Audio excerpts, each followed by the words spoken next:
La vertu a-t-elle encore son sens en politique au Togo? Nous assistons depuis un moment au déclin du patriotisme chez les hommes et femmes qui animent la vie politique en particulier et en général chez les jeunes presque sans repère. Les dernières élections législatives et régionales du 29 avril 2024 ont apporté la preuve. En effet, l'on a pu se rendre à l'évidence que le pouvoir politique ne se conçoit plus comme un fondement de souveraineté et son exercice comme un sacerdoce au profit du peuple. C'est plutôt un moyen de prédation pour les vanités des politiciens véreux, en oubliant que la nature reprend toujours ses droits en réglant tous ses comptes. Comme le dit un proverbe de chez nous, que l'on soit un arbre ou une feuille, tout se termine par la chute. C'est dire que rien n'est éternel dans la vie. La volonté de domination sans fin pour certains et la misère devenue une maladie incurable pour d'autres, que l'on devrait faire disparaître comme ce fut le cas de la lèpre, constitue la raison de notre engagement politique. Cependant, que constatons-nous? En effet, en lieu et place des actions concrètes à travers une vraie politique de lutte contre la pauvreté,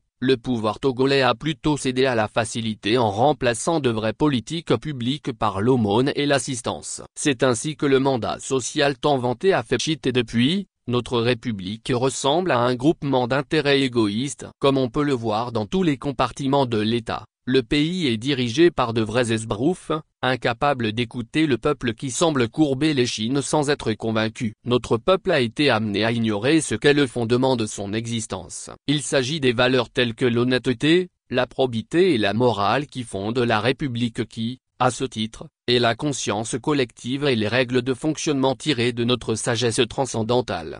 Malheureusement, tout se passe comme si nous sommes retournés à la gouvernance des plus forts, qui vont remercier Dieu à l'Église après avoir gagné les élections par la fraude. C'est le gouvernement d'une aristocratie qui n'hésite pas à piétiner les vrais méritants et voilà comment l'on a tué l'excellence. Elle impose un devoir de réserve sur l'état de décrépitude des bâtiments scolaires et par ricochet, toutes les infrastructures du pays dont on n'a plus le droit de dénoncer la malgouvernance, et le pillage systématique des ressources. Cette oligarchie à la tête de notre pays a cultivé la politique du ventre affamé de la jeunesse pour lui imposer le silence. Point n'est plus à rappeler que, notre pays traverse une période sombre marquée par la dégénérescence morale et spirituelle qui peut conduire à un chaos général si rien n'est fait avec cette jeunesse déboussolée et facilement manipulable en période électorale. Comment comprendre ce qui se passe dans la tête de la jeunesse de notre pays qui s'adonne à des contre-valeurs, un consentement tacite à la manipulation et à la fraude? Ce qui est inquiétant, c'est que cette attitude semble être intégrée désormais dans les habitudes et à ciel ouvert dans tous les processus électoraux. C'est devenu monnaie courante surtout dans les centres et bureaux de vote. Conséquence, les résultats des élections n'ont aucun rapport avec le vote des électeurs. Le comble, c'est que la plupart des irrégularités constatées dans les bureaux de vote sont l'œuvre des enseignants volontaires à qui on a promis la réussite à un hypothétique concours à venir. Parfois ce sont des paysans dont les revenus ont été érodés par la chute des prix des produits de rente de même que des diplômés au chômage depuis de longues dates. Ce qui est plus décevant, c'est des témoignages de violence exercés par des jeunes contre leurs propres frères avec la complaisance des forces de l'ordre. Il n'y a plus de réserve face à la fraude électorale et le vol des deniers publics, des antivaleurs qui sont en train de prendre des proportions inadmissibles avec des jeunes prêts à tout pour l'argent. D'un autre côté, il faut une introspection pour comprendre les voies de Dieu en ce qui concerne les gouvernants de notre pays.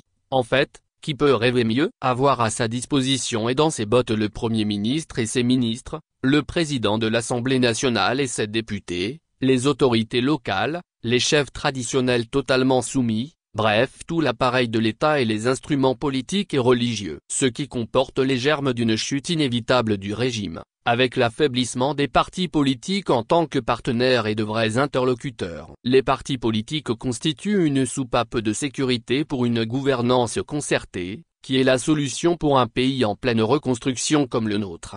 Nous sommes à un véritable tournant de l'histoire de notre pays après ces élections, avec ou sans notre consentement, après 64 ans de notre indépendance dont 38 ans du père et presque 20 ans du fils.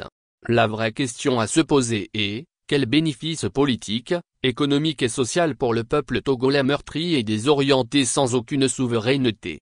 Comme le disait un ministre de la République, il y a un saut qualitatif tout autant insuffisant dans le secteur de l'éducation par rapport aux infrastructures. L'on peut se permettre de rétorquer pour dire que, ce n'est pas seulement dans le secteur de l'éducation que le progrès est resté largement en dessous des attentes. Au contraire, c'est dans tous les secteurs de la vie publique que l'espoir des premières années des indépendances a été trahi. Qu'est-ce qui explique cette situation après 64 ans d'indépendance et quelle alternative politique pour l'avenir du Togo? La réponse est simple. Il faut rendre sa souveraineté au peuple togolais. Après plusieurs décennies de pratiques démocratiques, aucune raison objective ne permet de croire au bon fonctionnement des institutions de la République. On ne le dira jamais assez, la démocratie c'est le pouvoir du peuple et non le pouvoir selon la volonté des dirigeants. Il faut dès lors changer de paradigme en élevant l'esprit patriotique au-dessus de tout. La stratégie aujourd'hui doit être le peuple contre la tyrannie, d'où une lutte citoyenne pour une vraie libération. Pour cela il faut une prise de la conscience collective pour un véritable engagement citoyen. La jeunesse manipule et ignore que toute fraude électorale restera là pour l'éternité qu'elle soit démasquée ou pas. La fraude électorale,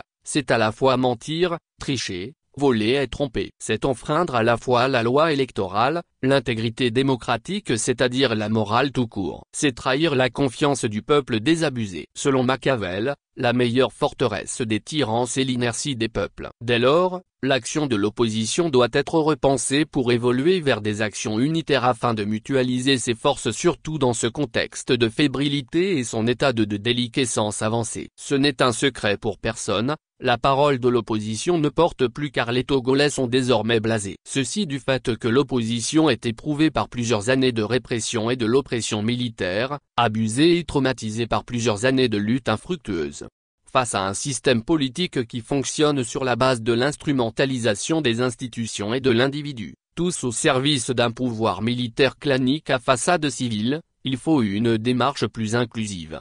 Avec un peuple conditionné et soumis par une discrimination administrative institutionnalisée, formaté pour obéir, sans s'opposer, frappé par le syndrome de Stockholm à la suite des pratiques machiavéliques, il faut réorganiser la sensibilisation et la formation politique en l'endroit de la population. Il s'agit d'une formation patriotique afin de préparer le peuple à résister à la tyrannie sur toutes ses formes. Il faut aller à l'encontre de cette croyance empathique de la politique pour un peuple qui ne semble comprendre les vrais enjeux de la lutte, et contre toutes les formes d'exploitation. Un peuple qui est prêt à céder une partie de sa liberté pour une partie de sa sécurité fût-elle alimentaire. Au final n'aura ni l'un ni l'autre. Il faut combattre cette attitude attentiste de l'arrivée des sauveurs plutôt que d'assumer la responsabilité de sa révolte. Il faut une formation du sens de la responsabilité individuelle et collective, prêt à se défendre soi-même d'abord, et le groupe simultanément.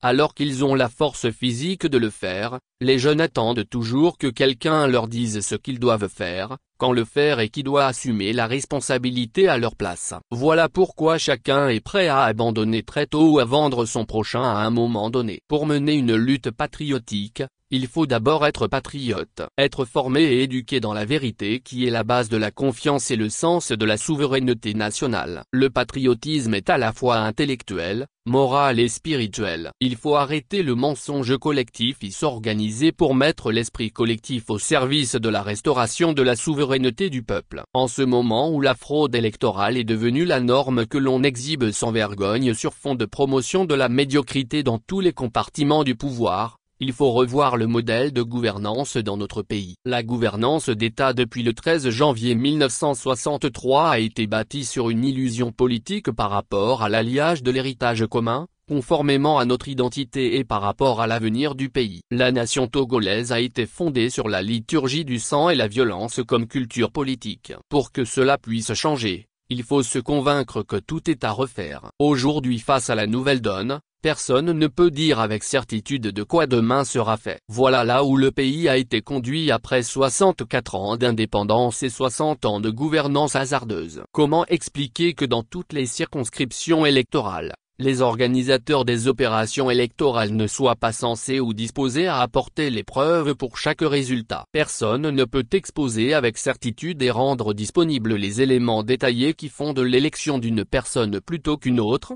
Que faire pour inverser cette situation sans un mouvement patriotique pour la restauration de la République? L'histoire des hommes dans sa grandeur nous enseigne que, L'on peut tout mettre en œuvre pour empêcher un peuple de manifester ses sentiments et sa volonté politique. Mais, c'est aussi vrai qu'on ne peut pas empêcher un peuple d'exprimer sa colère et de se révolter contre la tyrannie à un moment donné. Ce n'est qu'une question de temps. Ce n'est pas être un devin de dire qu'il y a péril en la demeure et qu'il faut sauver les meubles. Cela doit commencer par un rapport de force qu'il faut rétablir. L'analyse de la situation amène à la conclusion suivante: tout le monde a raison et personne ne veut reconnaître qu'il a tort. Cependant personne ne peut savoir quel est le degré de la conscience que les Togolais ont de leur liberté. Ainsi, jusqu'où sont-ils prêts à faire le sacrifice pour établir ce rapport de force en tout état de cause? Nous pensons, dans un premier temps, que les partis politiques doivent revoir leur stratégie de communication et de mobilisation du peuple. La société civile de son cité doit redéfinir le contenu de sa lutte avec un discours cohérent, en évitant d'apparaître comme des appendices des partis politiques.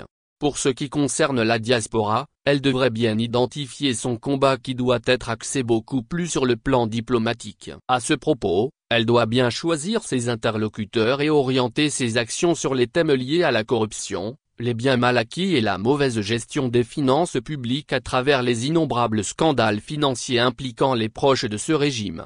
D'une manière générale, chacun doit pouvoir identifier sa mission. Il faut réinventer le multipartisme qui vient d'être mis à mort par le résultat des élections du 29 avril 2024. Ces élections ont mis en lumière l'état de dégénérescence des partis politiques qui auront du mal à se refaire, pas avant quelques années de galère.